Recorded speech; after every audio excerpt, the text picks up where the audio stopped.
Hi friends, ಇದು ಮಸ್ತ್ ಮಗ .com ಇಂಟರ್ನ್ಯಾಷನಲ್ ಬುಲೆಟಿನ್ ಸುತ್ತು ಜಗತ್ತು. ನಾನು ಅಮರ್ ಪ್ರಸಾದ್. ಯುಕ್ರೇನ್ ರಷ್ಯಾ ಸಂಘರ್ಷಕ್ಕೆ ಭಾರತೀಯನ ಬಲಿಯಾಗಿದೆ. ಅದರಲ್ಲೂ ಕನ್ನಡಿಗರೇ ಆದ ವಿದ್ಯಾರ್ಥಿ ನವೀನ್ ಶೇಖರಪ್ಪ ಜ್ಞಾನಗೌಡರ್ ಅನ್ನೋರು ಗುಂಡಿನ ದಾಳಿಗೆ ಬಲಿಯಾಗಿದ್ದಾರೆ. ಇವರು ಹಾವೇರಿ ಜಿಲ್ಲೆಯ ರಾಣೆಬೆನ್ನೂರಿನ ಚಳಗೇರಿ ಗ್ರಾಮದವರು ಅಂತ ಕೂಡ ಮಾಹಿತಿ ಲಭ್ಯ ಆಗಿದೆ. ಖಾರ್ಕಿವ್ನಲ್ಲಿ ಇಂದು ಬೆಳಗ್ಗೆ ಈ ದುರಂತ ಉಂಟಾಗಿದೆ ಅಂತ ವಿದೇಶಾಂಗ ಕಾರ್ಯದರ್ಶಿ ಅರಿಂದಮ್ ಬಗ್ಚಿ ಕೂಡ ಕನ್ಫರ್ಮ್ ಮಾಡಿದ್ದಾರೆ. ಇದರ ಬೆನ್ನಲ್ಲೇ ಭಾರತದ ವಿದೇಶಾಂಗ ಇಲಾಖೆ ಭಾರತದಲ್ಲಿರೋ ಯುಕ್ರೇನ್ ಮತ್ತು ರಷ್ಯಾ ರಾಯಭಾರಿ ಜೊತೆಗೆ ಮಾತನಾಡಿದ್ದು, ಭಾರತೀಯ ನಾಗರಿಕರ ಸುರಕ್ಷಿತ ಸ್ಥಳಾಂತರಕ್ಕೆ ಅವಕಾಶ ಮಾಡಿಕೊಡಲೇಬೇಕು ಅನ್ನೋ ಬೇಡಿಕೆಯನ್ನು ಇಡಲಾಗಿದೆ. ಜೊತೆಗೆ ರಷ್ಯಾ ಮತ್ತು ಯುಕ್ರೇನ್ನಲ್ಲಿರೋ ನಮ್ಮ ರಾಯಭಾರಿಗಳು ಕೂಡ ಈ ವಿಚಾರವಾಗಿ ಕೆಲಸ ಮಾಡ್ತಿದ್ದಾರೆ ಅಂತ ಮಾಹಿತಿ ಕೊಟ್ಟಿದ್ದಾರೆ. ನವೀನ್ ಖಾರ್ಕಿವ್ ಮೆಡಿಕಲ್ ಯೂನಿವರ್ಸಿಟಿಯಲ್ಲಿ 4th ಇಯರ್ ಸ್ಟೂಡೆಂಟ್ ಆಗಿದ್ದು 5 ಸ್ನೇಹಿತರೊಂದಿಗೆ ವಾಸ ಮಾಡ್ತಾ ಇದ್ರು. ಈ ಬಗ್ಗೆ ಪ್ರತಿಕ್ರಿಯೆ ಕೊಟ್ಟಿರೋ ಖಾರ್ಕಿವ್ನ student coordinator final year student Pooja Praharaj, ಹಾಸ್ಟೆಲ್ನಲ್ಲಿರೋ ಇತರರಿಗೆ ನಾವು ಫುಡ್ ನೀಡಿದ್ವಿ, ಆದರೆ ನವೀನ್ ಹಾಸ್ಟೆಲ್ನಲ್ಲಿ ಇರಲಿಲ್ಲ. ಗವರ್ನರ್ ಹೌಸ್ ಹತ್ತಿರದ ಫ್ಲ್ಯಾಟ್ ಒಂದರಲ್ಲಿ ವಾಸ ಮಾಡ್ತಾ ಇದ್ದ. ಬೆಳಿಗ್ಗೆ ತಿಂಡಿ ತರೋಕೆ ಹೋಗಿದ್ದ ನವೀನ್ ಹಲವು ಗಂಟೆಗಳ ಕಾಲ ಕ್ಯೂನಲ್ಲಿ ನಿಂತುಕೊಂಡಿದ್ದ. ಈ ವೇಳೆ ಸಡನ್ ಆಗಿ ಗವರ್ನರ್ ಹೌಸ್ ಮೇಲೆ ದಾಳಿ ಆಯಿತು. ಇದರಲ್ಲಿ ನವೀನ್ ಕೂಡ ಪ್ರಾಣ ಕಳ್ಕೊಂಡಿದ್ದಾನೆ ಅಂತ ಅವರು ಮಾಹಿತಿಯನ್ನು ಕೊಟ್ಟಿದ್ದಾರೆ. ಹಾಗೆ ಭಾನುವಾರ ರಷ್ಯನ್ ಸೇನೆ ಖಾರ್ಕಿವ್ ನಗರಕ್ಕೆ ಎಂಟ್ರಿ ಕೊಟ್ಟಿದೆ.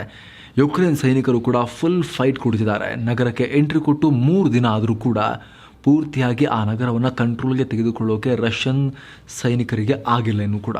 ಇದು ಯುಕ್ರೇನ್ನ 2ನೇ ಅತಿ ದೊಡ್ಡ ನಗರ.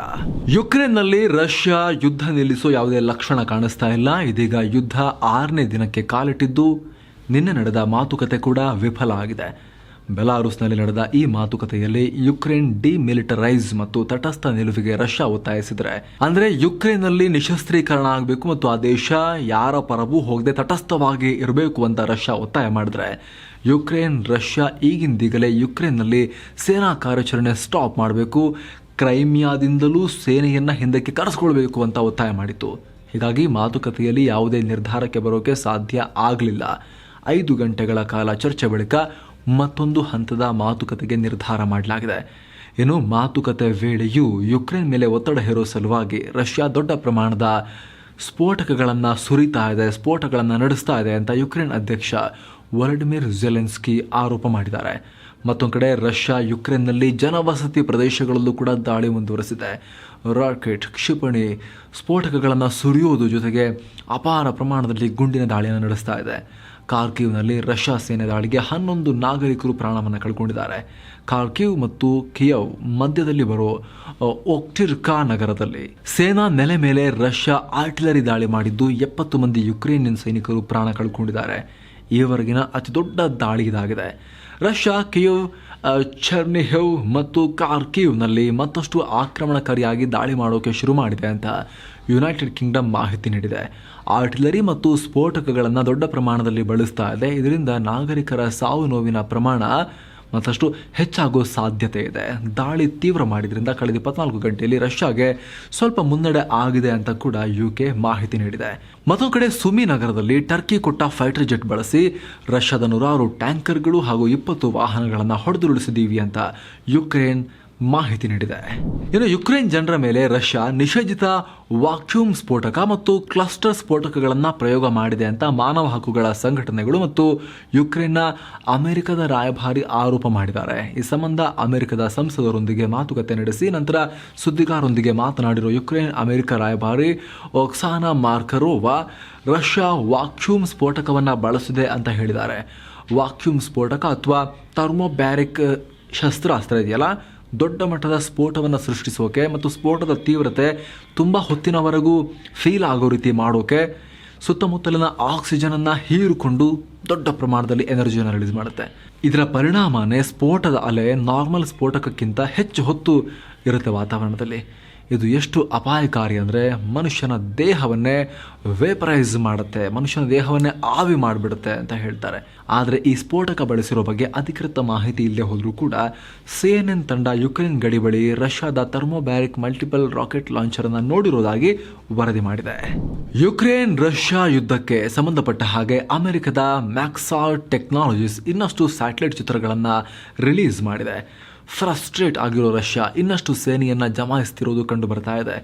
ಸೋಮವಾರ ತೆಗೆದ ಈ ಸ್ಯಾಟಲೈಟ್ ಇಮೇಜ್ಗಳಲ್ಲಿ 64 ಕಿಲೋಮೀಟರ್ ಉದ್ದದ ರಷ್ಯಾ ಸೇನಾಪಡೆಯ ವಾಹನಗಳ ಸಾಲು ಯುಕ್ರೇನ್ನ ಇನ್ವ್ಯಾಂಕ್ಯೂ ಬಳಿ ಕಂಡುಬಂದಿದೆ. ಜೊತೆಗೆ ಪಕ್ಕದಲ್ಲೇ ಇರುವ ಕೆಲವು ಮನೆಗಳು ಹೊತ್ತಿ ಉರಿತಾ ಇರುವುದು ಕೂಡ ಕಂಡುಬಂದಿದೆ. ಮ್ಯಾಕ್ಸಾರ್ನ ಮತ್ತೊಂದು ಇಮೇಜ್ನಲ್ಲಿ ಯುಕ್ರೇನ್ ಗಡಿಗೆ 32 ಕಿಲೋಮೀಟರ್ ದೂರದ ದಕ್ಷಿಣ ಬೆಲಾರಸ್ನಲ್ಲಿ ರಷ್ಯಾ ಹೆಚ್ಚುವರಿಯಾಗಿ ಗ್ರೌಂಡ್ ಫೋರ್ಸಸ್ ಮತ್ತು ಅಟ್ಯಾಕ್ ಹೆಲಿಕಾಪ್ಟರ್ಗಳ ಯೂನಿಟ್ಗಳನ್ನು ನಿಯೋಜನೆ ಮಾಡಿರುವುದು ಕೂಡ ಕಂಡುಬಂದಿದೆ. ಯುಕ್ರೇನ್ನ ಬಹುಮಹಡಿ ಕಟ್ಟಡಗಳ ಮೇಲ್ಭಾಗದಲ್ಲಿ ಗ್ಯಾಸ್ ಪೈಪ್ಗಳ ಮೇಲೆ ಎಕ್ಸ್ ಹಾಗೂ ಆರೋ ಸಿಂಬಲ್ಗಳು ಪತ್ತೆಯಾಗಿವೆ. ಇದರ ಬೆನ್ನಲ್ಲೇ ಯುಕ್ರೇನ್ ತನ್ನ ನಾಗರಿಕರಿಗೆ ಕಟ್ಟಡಗಳ ಮೇಲ್ಛಾವಣಿಗೆ ಹೋಗಿ ಚೆಕ್ ಮಾಡುವಂತೆ ಸೂಚಿಸಿದೆ.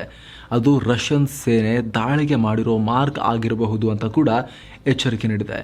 ಯಾರೋ ರಷ್ಯನ್ ಸೇನೆ ಏರ್ ಸ್ಟ್ರೈಕ್ಗಳನ್ನು ನಡೆಸೋಕೆ ಸುಲಭ ಆಗೋ ರೀತಿಯಲ್ಲಿ ಈ ಮಾರ್ಕ್ಗಳನ್ನು ಹಾಕ್ತಾ ಇದ್ದಾರೆ. ಕೆಲವೊಂದು ಪ್ರದೇಶಗಳಲ್ಲಿ ಹೊಳೆಯುವ ಟ್ಯಾಗ್ಗಳನ್ನು ಕೂಡ ಹಾಕಿರೋದು ಪತ್ತೆಯಾಗಿದೆ ಅಂತ ಮಾಹಿತಿ ಲಭ್ಯ ಆಗಿದೆ.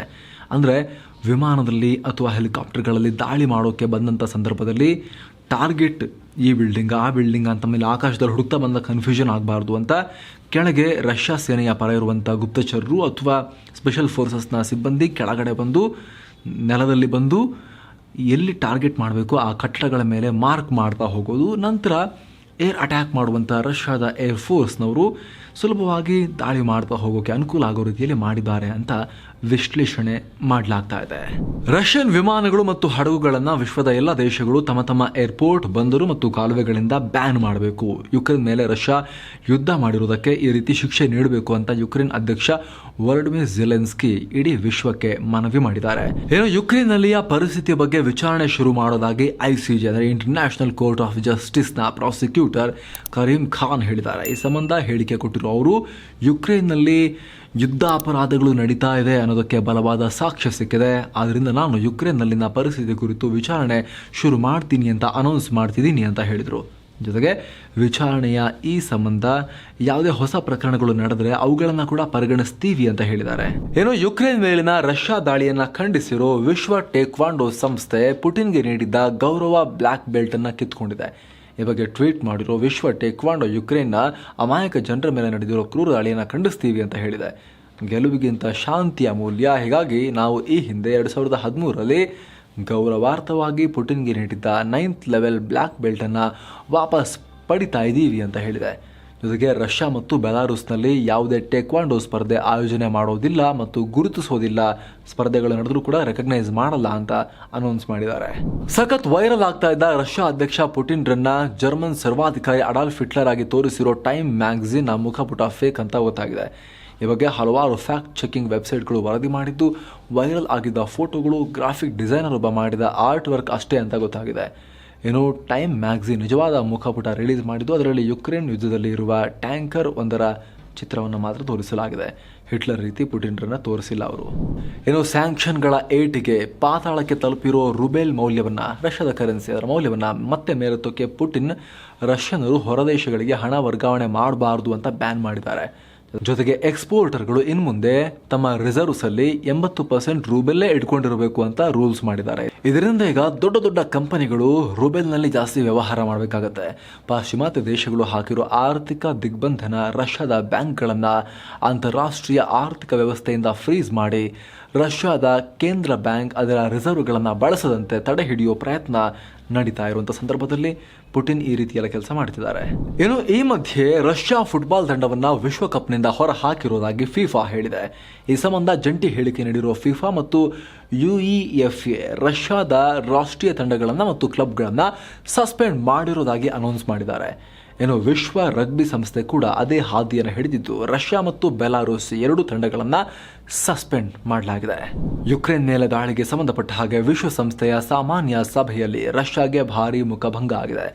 ಬಹುತೇಕ ರಾಷ್ಟ್ರಗಳು ರಷ್ಯಾದ ಕ್ರಮವನ್ನು ಹೀನಾಮಾನವಾಗಿ ವಿರೋಧಿಸ್ತಾ ಇದ್ದು, ಜಗತ್ತಲ್ಲಿ ರಷ್ಯಾ ಈಗ ಒಬ್ಬಂಟಿ ಆಗ್ತಿದೆಯಾ ಅನ್ನೋ ಅನುಮಾನ ದಟ್ಟ ಆಗ್ತಾ ಇದೆ. ಒಬ್ಬಂಟಿ ಅಂದರೆ ಪೂರಾ ಒಬ್ಬಂಟಿ ಅಲ್ಲ, ಅವರಿಗೆ ಈ ಚೀನಾ ಜಿನ್ಪಿಂಗು, ಬೆಲಾರೂಸ್ನ ಲುಕಶೆಂಕೋ, ಕಿಮ್ಮಣ್ಣ ಇವರೆಲ್ಲ ಇದ್ದಾರೆ ಪರವಾಗಿ. ಬಟ್ ಓವರಾಲ್ ಲಾರ್ಜರ್ ಪಿಕ್ಚರ್ ನೋಡ್ತಾ ಇದ್ದರೆ ಎಲ್ಲ ಒಂದು ಕಡೆ ಐಸೋಲೇಟ್ ಆಗ್ತಿದ್ದಾರೆ, ಒಂದು ರೀತಿ ಸೈಡ್ಲೈನ್ ಆಗ್ತಿದ್ದಾರೆ, ಮೂಲೆ ಗುಂಪು ಆಗ್ತಿದ್ದಾರೆ, ಏಕಾಂಗಿ ಆಗ್ತಿದ್ದಾರೆ ಅನ್ನೋ ರೀತಿಯಲ್ಲಿ ವಾತಾವರಣ ನಿರ್ಮಾಣ ಆಗ್ತಾ ಇದೆ. ಯಾಕಂದರೆ ಇಷ್ಟು ದಿನದಿಂದ ಎರಡೂ ದೇಶಗಳಿಗೂ ಶಾಂತಿ ಕಾಪಾಡೋಕೆ ಹೇಳ್ತಾ ಇದ್ದ ವಿಶ್ವಸಂಸ್ಥೆಯ ಚೀಫ್ ಸೆಕ್ರೆಟರಿ ಆಂಟೋನಿಯೋ ಗುಟೆರಸ್ ಕೂಡ ರಷ್ಯಾಗೆ ನೇರವಾಗಿ ತಮ್ಮ ಸೇನೆಯನ್ನು ವಾಪಸ್ ತಗೊಳ್ಳಿ ಅಂತ ವಾರ್ನಿಂಗ್ ಕೊಟ್ಟಿದ್ದಾರೆ. ರಷ್ಯಾ ಯುಕ್ರೇನ್ ಸಂಘರ್ಷಕ್ಕೆ ಸಂಬಂಧಪಟ್ಟ ಹಾಗೆ ಸೋಮವಾರ ವಿಶ್ವಸಂಸ್ಥೆಯ ಜನರಲ್ ಅಸೆಂಬ್ಲಿ ತುರ್ತು ಸಭೆ ಕರೆದಿತ್ತು. ಇದು ಅಪರೂಪದಲ್ಲಿ ನಡೆಯುವ ಸಭೆಯಾಗಿದ್ದು, ವಿಶ್ವಸಂಸ್ಥೆಯ 77 ವರ್ಷಗಳ ಇತಿಹಾಸದಲ್ಲಿ ಕೇವಲ 11 ಬಾರಿ ಮಾತ್ರ ಇಂತಹ ತುರ್ತು ಜನರಲ್ ಅಸೆಂಬ್ಲಿ ಮೀಟಿಂಗ್ ನಡೆಸಲಾಗಿದೆ. ಇದರಲ್ಲಿ ಬಹುತೇಕ ರಾಷ್ಟ್ರಗಳು ರಷ್ಯಾದ ಕ್ರಮವನ್ನು ವಿರೋಧಿಸಿವೆ. ಇನ್ನು ಇದೇ ಸಭೆಯಲ್ಲಿ ಭಾರತದ ಖಾಯಂ ಪ್ರತಿನಿಧಿ ಎಸ್ ತಿರುಮೂರ್ತಿ ಮಾತನಾಡಿ, ಗೊತ್ತಿರುತ್ತೆ ನಿಮಗೆ ಇವರು ಏನು ಹೇಳ್ಬೋದು ಅಂತ, ಅದನ್ನು ರಿಪೀಟ್ ಮಾಡಿದ್ದಾರೆ. ಯುಕ್ರೇನ್ ಹಾಗೂ ರಷ್ಯಾ ಶಾಂತಿ ಮಾತುಕತೆ ಮೂಲಕ ಪರಿಹಾರ ಕಂಡುಕೊಳ್ಳಬೇಕು. ಉಭಯ ದೇಶಗಳಿಗೆ ಅದಲ್ಲದೆ ಬೇರೆ ಆಯ್ಕೆ ಇಲ್ಲ. ಭಾರತಕ್ಕೆ ಈ ಸಂಘರ್ಷ ಕೊನೆಗೊಳ್ಳುವ ವಿಶ್ವಾಸ ಇದೆ ಅಂತ ಡಿಪ್ಲೊಮ್ಯಾಟಿಕ್ ಬ್ಯಾಲೆನ್ಸ್ಡ್ ಹಗ್ಗದ ಮೇಲೆ ನಡೆಯುವ ಹೇಳಿಕೆಯನ್ನು ಕೊಟ್ಟಿದ್ದಾರೆ. ಅನಿವಾರ್ಯ. ಭಾರತದ ಶಸ್ತ್ರಾಸ್ತ್ರಗಳ ಡಿಪೆಂಡೆನ್ಸಿ ಅವಲಂಬನೆ ರಷ್ಯಾ ಮೇಲೆ ಯಾವ ಪ್ರಮಾಣದಲ್ಲಿದೆ ಅಂದರೆ, ರಷ್ಯಾ ಇಡೀ ಜಗತ್ತಿನ ವಿನಾಶಕ ಶಕ್ತಿಯಾಗಿ ಬದಲಾದರೂ ಕೂಡ ಈ ಕ್ಷಣಕ್ಕೆ ರಷ್ಯಾ ವಿರುದ್ಧ ಹೋಗುವ ಪರಿಸ್ಥಿತಿಯಲ್ಲಿ ಭಾರತ ಇಲ್ಲ. 60-70% ಶಸ್ತ್ರಾಸ್ತ್ರಗಳ ಡಿಪೆಂಡೆನ್ಸಿ ರಷ್ಯಾ ಮೇಲಿದೆ. ಅಲ್ಲಿಂದನೇ ನಾವು ತೊಗೊಂಡು ಇಲ್ಲಿ ಇಟ್ಕೊಂಡಿದ್ದೀವಿ. ನಾವು ಸ್ವಾವಲಂಬಿಗಳಾಗಿಲ್ಲ. ನಾವೇ ಭಾರತದಲ್ಲಿ ಡಿಫೆನ್ಸ್ ಕ್ಷೇತ್ರವನ್ನು ನಾವು ಬೆಳೆಸಿಲ್ಲ, ಅವಲಂಬಿತರಾಗಿದ್ದೇವೆ. ಹೀಗಾಗಿ ಅತ್ಯಂತ ಕಟುವಾದ ಅಥವಾ ಅತ್ಯಂತ ಸೂಕ್ಷ್ಮವಾದ ಜಾಗತಿಕ ಸನ್ನಿವೇಶಗಳಲ್ಲೂ ಕೂಡ ಎಲ್ಲರನ್ನೂ ಓಲೈಸ್ಕೊಂಡು ಹೋಗಬೇಕಾದಂಥ ಪರಿಸ್ಥಿತಿಯಲ್ಲಿ ಭಾರತ ಇದೆ. ಬಹಳ ಬೇಸರದ ಸಂಗತಿ. ಇನ್ನು ಇದಕ್ಕೆಲ್ಲ ಸಂಬಂಧಪಟ್ಟ ಹಾಗೆ ನಾಳೆ ಅಂತಿಮವಾಗಿ ಮತದಾನ ನಡೆಯುತ್ತೆ ಯುನೈಟೆಡ್ ನೇಷನ್ ಜನರಲ್ ಅಸೆಂಬ್ಲಿಯಲ್ಲಿ. ಆಗ ರಷ್ಯಾ ಕತೆ ಏನಾಗುತ್ತೆ ಅಂತ ನಿರ್ಧಾರ ಆಗುತ್ತೆ. ಮಾಹಿತಿ ಪ್ರಕಾರ 100ಕ್ಕೂ ಅಧಿಕ ರಾಷ್ಟ್ರಗಳು ರಷ್ಯಾ ವಿರುದ್ಧ ನಿರ್ಣಯ ಅಂಗೀಕರಿಸುವ ಸಾಧ್ಯತೆ ಇದೆ ಅಂತ ರಾಜತಾಂತ್ರಿಕರು ಅಭಿಪ್ರಾಯಪಟ್ಟಿದ್ದಾರೆ. ಇನ್ನು ರಷ್ಯಾ ಪರವಾಗಿ ಮಯನ್ಮಾರ್, ಸುಡಾನ್, ನಿಕರಗುವಾ, ಮಾಲಿ, ಬುರ್ಕಿನಾ ಫ್ಯಾಸೋ, ವೆನೆಜುವೆಲಾ ಸೇರಿದಂತೆ ಕೆಲವು ದೇಶಗಳು ಬ್ಯಾಟ್ ಬೀಸೋ ಸಾಧ್ಯತೆ ಇದೆ ಅಂತ ಅಂದಾಜು ಮಾಡಲಾಗಿದೆ. ಎಂದಿನಂತೆ ಭಾರತ, ಚೀನಾ, ಕ್ಯೂಬಾ ಸೇರಿದಂತೆ ಕೆಲ ರಾಷ್ಟ್ರಗಳು ಅಬ್ಸೆಂಟ್ ಆಗಬಹುದು ಅಂತ ಹೇಳಲಾಗ್ತಾ ಇದೆ. ಇನ್ನು ಆಸ್ಟ್ರೇಲಿಯಾ ಕೂಡ ಯುಕ್ರೇನ್ಗೆ ಶಸ್ತ್ರಾಸ್ತ್ರ ಖರೀದಿಗಾಗಿ ಆರ್ಥಿಕ ಸಹಾಯ ಮಾಡೋದಾಗಿ ಅನೌನ್ಸ್ ಮಾಡಿದೆ. ಯುಕ್ರೇನ್ಗೆ ಸುಮಾರು 7 ಕೋಟಿ ಆಸ್ಟ್ರೇಲಿಯನ್ ಡಾಲರ್ ಅಂದರೆ ಭಾರತದ ರೂಪಾಯಿ ಲೆಕ್ಕದಲ್ಲಿ ಸುಮಾರು 383 ಕೋಟಿ ರೂಪಾಯಿ ಕೊಡೋದಾಗಿ ಹೇಳಿದೆ. ಈ ಬಗ್ಗೆ ಮಾತನಾಡಿರೋ ಆಸ್ಟ್ರೇಲಿಯಾ ಪ್ರಧಾನಿ ಸ್ಕಾಟ್ ಮಾರಿಸನ್, ನಾವು ಶೀಘ್ರದಲ್ಲಿ ಯುಕ್ರೇನ್ಗೆ 7 ಕೋಟಿ ಡಾಲರ್ ಸಹಾಯ ಮಾಡ್ತೀವಿ. ಈಗ ತುರ್ತಾಗಿ ಕೆಲವು ಪ್ರಮುಖ ಆಯುಧಗಳನ್ನು ಕೂಡ ಅವರಿಗೆ ಕೊಡ್ತಾ ಇದ್ದೀವಿ ಅಂತ ಹೇಳಿದ್ದಾರೆ. ಆಸ್ಟ್ರೇಲಿಯಾ ಬತ್ತಳಿಕೆಯಲ್ಲೂ ಕೂಡ ಸಾಕಷ್ಟು ಪ್ರಭಾವಿ ಅಸ್ತ್ರಗಳಿವೆ. ದೊಡ್ಡ ಪ್ರಮಾಣದಲ್ಲಿಲ್ಲ, ಬಟ್ ಇದೆ. ಸದ್ಯ ಯುಕ್ರೇನ್ಗೆ ಕೊಡ್ತಿರೋ ಆಯುಧಗಳ ಪಟ್ಟಿ ಯಾವ್ಯಾವ್ದು, ಹಾಗಾದರೆ ಏನೆಲ್ಲ ಕೊಡ್ತಿದ್ದಾರೆ ಅದನ್ನು ಆಸ್ಟ್ರೇಲಿಯಾ ಬಯಲು ಮಾಡಿಲ್ಲ ಇನ್ನೂ ಕೂಡ. ರಷ್ಯಾ ಮೂಲದ ನ್ಯೂಸ್ ಆ್ಯಪ್ ಹಾಗೂ ಮೀಡಿಯಾ ಆ್ಯಡ್ಸನ್ನು ಬ್ಯಾನ್ ಮಾಡ್ತೀವಿ ಅಂತ ಮೈಕ್ರೋಸಾಫ್ಟ್ ಕಂಪನಿ ಅನೌನ್ಸ್ ಮಾಡಿದೆ. ಅಲ್ಲದೆ ರಷ್ಯಾ ಟುಡೇ ಹಾಗೂ ಸ್ಪುಟ್ನಿಕ್ ನ್ಯೂಸ್ಗಳನ್ನು ಕೂಡ ಇನ್ನು ಮುಂದೆ ಪ್ರಸಾರ ಮಾಡಲ್ಲ ನಾವು ಅಂತ ಮೈಕ್ರೋಸಾಫ್ಟ್ ಹೇಳಿದೆ ಅವರ ಪ್ಲ್ಯಾಟ್ಫಾರ್ಮ್ಸ್ನಲ್ಲಿ. ಈತ ಸೋಷಿಯಲ್ ಮೀಡಿಯಾ ದೈತ್ಯ ಕಂಪನಿಗಳಾದ ಫೇಸ್ಬುಕ್, ಟ್ವಿಟರ್ ಕೂಡ ರಷ್ಯನ್ ಮೂಲದ ನ್ಯೂಸ್ ಕಾಂಟೆಂಟನ್ನು ಬ್ಯಾನ್ ಮಾಡೋದಾಗಿ ಅನೌನ್ಸ್ ಮಾಡಿವೆ. ಇನ್ನು ಯುಕ್ರೇನ್ನಲ್ಲಿ ಸಿಲುಕಿರೋ ಭಾರತೀಯರು ಈ ಕೂಡಲೇ ರಾಜಧಾನಿ ಕಿಯವ್ ನಗರವನ್ನು ಬಿಟ್ಟು ಹೊರಬರಬೇಕು ಅಂತ ಯುಕ್ರೇನ್ನಲ್ಲಿನ ಭಾರತದ ರಾಯಭಾರ ಕಚೇರಿ ಸೂಚನೆ ಕೊಟ್ಟಿದೆ. ರಷ್ಯನ್ ಸೇನೆ ಕಿಯವ್ ನಗರದಲ್ಲಿ ಶೆಲ್ಲಿಂಗ್ ಹಾಗೂ ಗುಂಡಿನ ದಾಳಿಯನ್ನು ಜಾಸ್ತಿ ಮಾಡ್ತಾ ಇದೆ. ಪರಿಸ್ಥಿತಿ ಕ್ಷಣ ಕ್ಷಣಕ್ಕೂ ಭಯಾನಕ ಸ್ವರೂಪವನ್ನು ಪಡಿತಾ ಇದೆ. ಈಗಾಗಲೇ ಬಂಕರ್ಗಳಲ್ಲಿ ರಕ್ಷಣೆ ಪಡಿತಾ ಇರೋ ಭಾರತೀಯರು ಆಹಾರಕ್ಕೂ ಕೂಡ ಪರಿತಪಿಸ್ತಾ ಇದ್ದಾರೆ. ಈ ಮೂಲಕ ಪರಿಸ್ಥಿತಿ ತೀವ್ರ ಸ್ವರೂಪ ಪಡಿತಾ ಇದೆ. ಹೀಗಾಗಿ ಇದಕ್ಕೆ ಪ್ರತಿಕ್ರಿಯಿಸಿರುವ ಎಂಬಸಿ ಆಫೀಸ್, ಭಾರತೀಯ ಪ್ರಜೆಗಳು ಆತಂಕಕ್ಕೆ ಒಳಗಾಗಬೇಡಿ, ಪರಿಸ್ಥಿತಿ ನಿಯಂತ್ರಣ ತಪ್ಪೋ ಮುನ್ನ ಯಾವುದರಲ್ಲಿ ಸೇಫ್ ಅನಿಸುತ್ತೋ ಅದರಲ್ಲಿ ಹತ್ಕೊಂಡು ಈ ಸಿಟಿಯನ್ನು ಕಿಯೋವನ್ನು ಫಸ್ಟ್ ಬಿಟ್ಟು ಹೊರಟು ಬಿಡಿ ಅಂತ ರಿಕ್ವೆಸ್ಟ್ ಮಾಡಿದೆ. ಅಂದಹಾಗೆ ರಷ್ಯಾ ಸೇನೆ ಕಿಯೋವ್ ನಗರದಲ್ಲಿ ವಿಧ್ವಂಸಕ ದಾಳಿಗಳನ್ನು ಮಾಡ್ತಾ ಇದ್ದು ಕಿಯೋವ್ ತೊರೆಯುವ ಜನರಿಗೆ ನಿನ್ನೆಯಷ್ಟೇ ಓಪನ್ ಅವಕಾಶವನ್ನು ಕೊಟ್ಟಿತ್ತು. ಇನ್ನು ಯುದ್ಧ ಪೀಡಿತ ಯುಕ್ರೇನ್ನಿಂದ ಭಾರತೀಯರನ್ನು ಕರೆತರೋಕೆ ಪ್ರಧಾನಿ ಮೋದಿ ಭಾರತೀಯ ವಾಯುಪಡೆಗೂ ಕೂಡ ಕರೆದಿದ್ದಾರೆ. ಮೂಲಗಳ ಪ್ರಕಾರ ಮೋದಿ ತಮ್ಮ ಏರ್ಫೋರ್ಸ್ನ ಸಾಮರ್ಥ್ಯ ಬಳಸ್ಕೊಂಡ್ರೆ ಕಡಿಮೆ ಟೈಮ್ನಲ್ಲಿ ಹೆಚ್ಚು ಜನರನ್ನು ಕರೆತರಬಹುದು ಅಂತ ಹೇಳಿದ್ದಾರೆ ಅಂತ.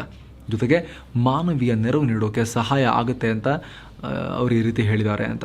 ಹೀಗಾಗಿ ಯುಕ್ರೇನ್ನಿಂದ ಭಾರತೀಯರನ್ನು ಕರ್ಕೊಂಡ್ಬರುವಂತಹ ಈ ಆಪರೇಷನ್ ಗಂಗಾಗೆ ವಾಯುಪಡೆಯ C-17 ಗ್ಲೋಬ್ ಮಾಸ್ಟರ್ಗಳನ್ನು ಕೂಡ ನಿಯೋಜನೆ ಮಾಡುವ ಸಾಧ್ಯತೆ ಕಾಣಿಸ್ತಾ ಇದೆ.